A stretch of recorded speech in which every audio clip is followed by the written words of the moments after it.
حضرت خلیفۃ المسیح الخامس ایدہ اللہ تعالی بنصر العزیز فرماتے ہیں، پس اس زمانے میں جہاں شیطان یا شیطانی طاقتیں اپنی تمام تر قوتوں کے ساتھ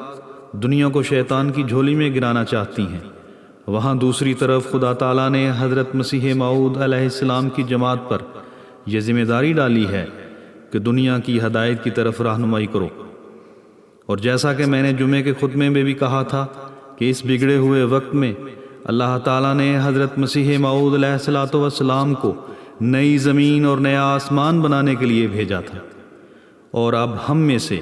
ہر ایک نے اس نئی زمین اور نئے آسمان کو بنانے میں اپنا کردار ادا کرنا ہے، اور جہاں اپنے دلوں کی زمین ہموار کر کے اللہ تعالیٰ کی یاد کو آباد کرنا ہے، وہاں دنیا کو نئی زمین اور نئے آسمان بنانے کے طریقے بھی سکھانے ہیں۔